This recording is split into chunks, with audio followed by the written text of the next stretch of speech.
Good morning everyone.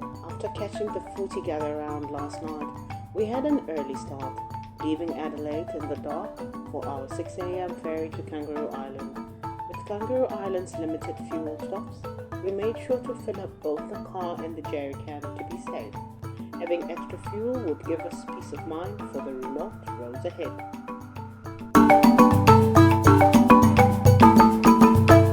We are done with the fuel now. On our way to Kangaroo Island. Hopefully, we'll get on the ferry in time. We must get there by 6 o'clock. Hopefully, we'll be there. The drive from Adelaide to Cape Jarvis usually offers beautiful landscapes, but today all we had were headlights and a quiet road ahead. As we headed south, we passed through farmland and small towns, spotting occasional kangaroos and possums along the roadside. It's about a 2-hour drive, so we settled in, hoping to catch the sunrise from the ferry.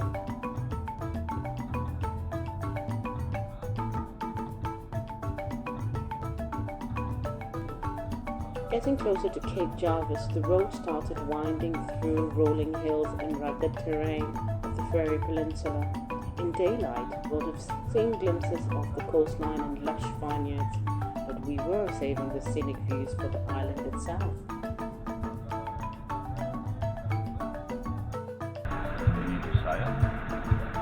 Guatizo. Guatizo? Yeah. Like this booking for Guatizo in a Mazda 2 passenger. Thank you. Okay, done. Have a great trip. Sending Thank you.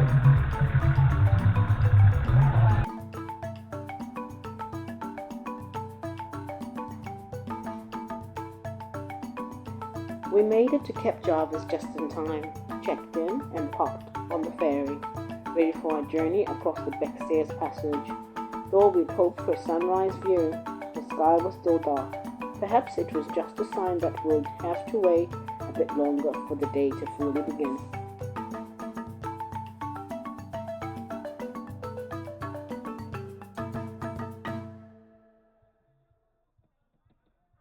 And stairs just here and up you go, guys, okay? Alright.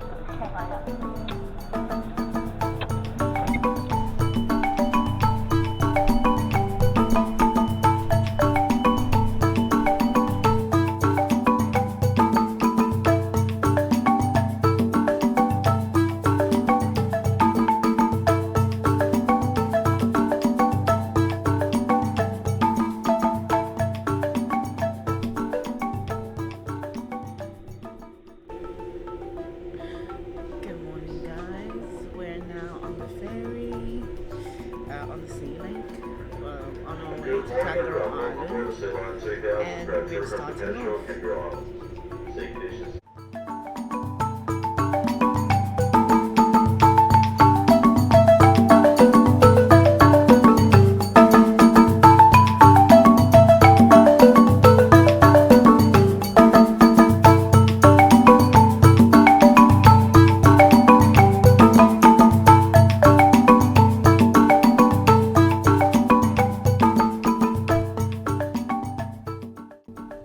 We reached Penneshaw under the cover of night and parked the car as we waited for the sun to make an appearance.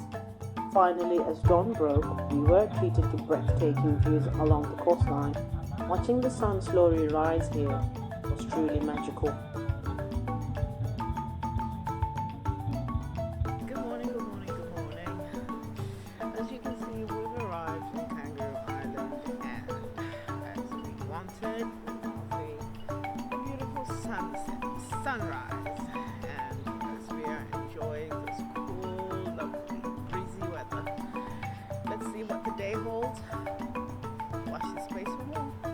Thought we were going to experience the sunrise on the ferry, but unfortunately, I think we were too early, maybe because of the change of the season.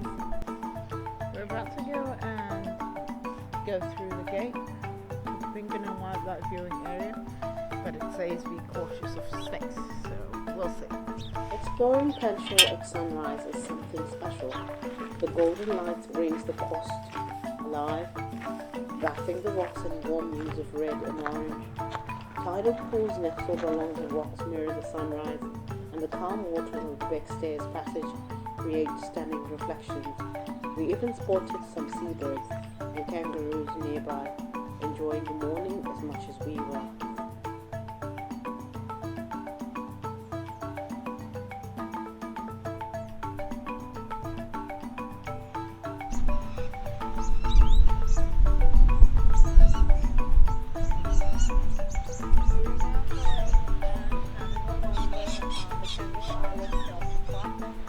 They do say it's about 1.5 kilometers with nice views. So let's go see. After soaking in the sunrise, we moved on to the Penneshaw Sculpture Trail, a beautiful 1.5 kilometer walk that's part at gallery, part nature hike. This trail features over 20 sculptures created by South Australian artists with themes inspired by Kangaroo Island's natural beauty, local wildlife, and culture.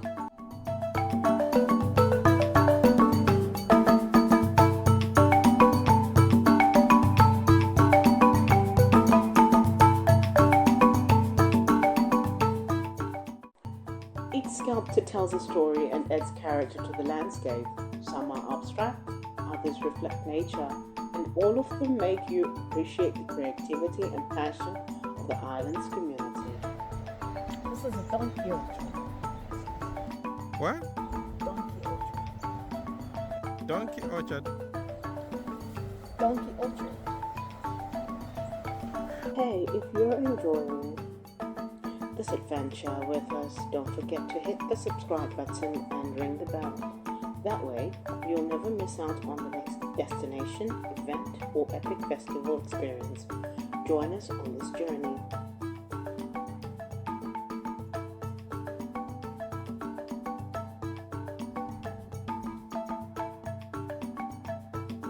Beyond the art, the trail offers fantastic coastal views, plus a chance to spot more wildlife.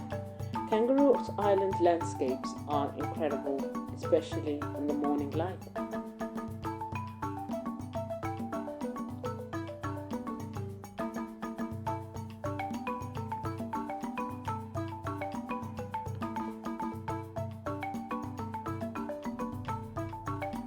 After exploring, it was time to fuel up, with coffee of course. With our energy levels restored, we set off for Cape Willoughby Lighthouse. The drive is about 30 minutes from Penneshaw, and it quickly became one of the day's highlights. The journey begins on sealed roads, taking us through rolling hills and open countryside. We passed small farms, fields with grazing sheep, and even spotted kangaroos along the way. About halfway, the road turned to gravel, adding a sense of adventure to our drive. Hi, as we continue on our journey, we're off to see a lighthouse, but then we stopped to see this amazing view. This is Kangaroo Island meets Adelaide. As you can see, the ferry is on its way to Cape Jarvis. Yeah, it's a beautiful view. Let's take it in.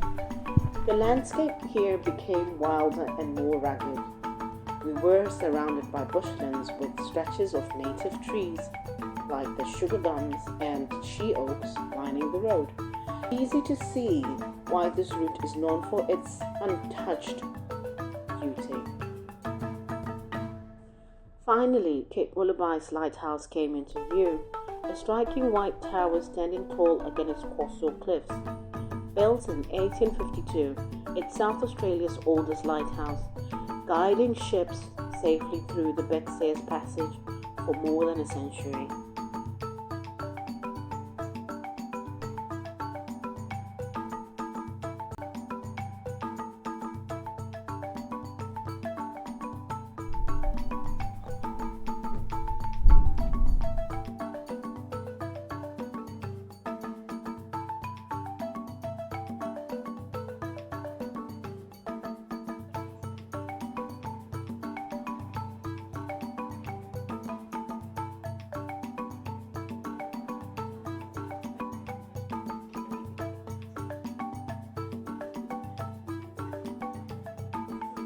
Then came the climb to the top.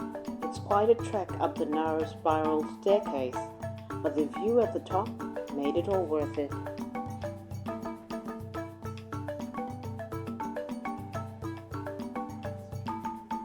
The view from the top was breathtaking. The rugged hills, turquoise waters, and wide open ocean stretched endlessly below us.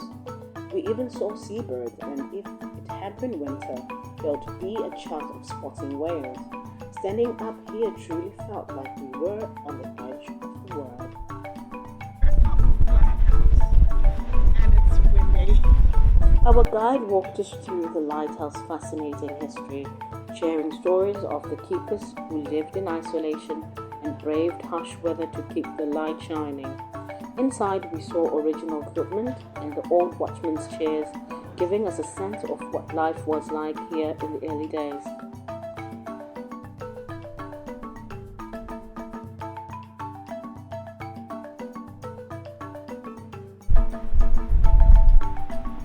After an amazing visit to Cape Willoughby Lighthouse, we began our journey back towards Kingscote to check in at the Kangaroo Island seaside inn.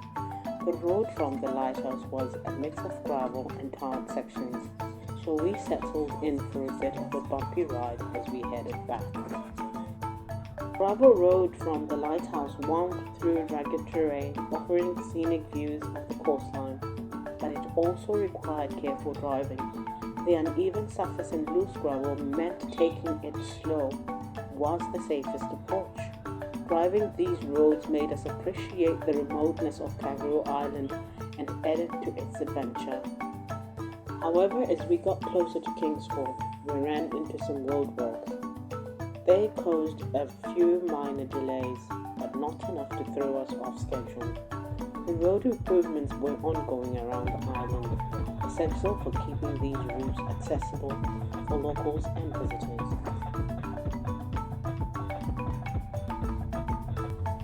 Finally, we arrived at the Kangaroo Island seaside inn in Kingscote. After a full day of exploring, we were ready to check in, unwind, and prepare for more adventures.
After checking in at Kingscote, we set off for Emu Bay Beach.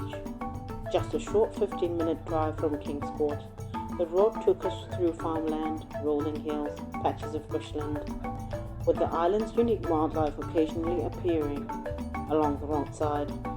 Approaching Emu Bay, the landscape opened up, leading us to the coast and one of the island's most stunning beaches.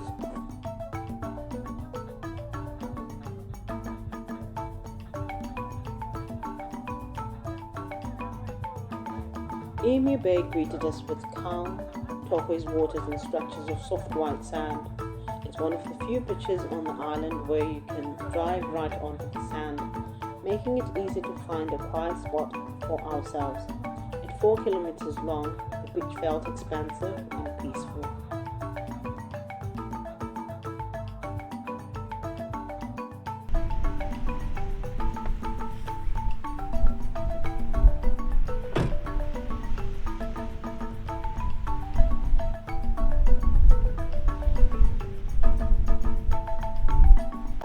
The water here is shallow and perfect for a refreshing swim or just relaxing on the shore.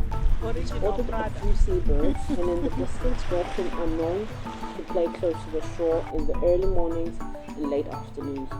The whole atmosphere here is pure relaxation.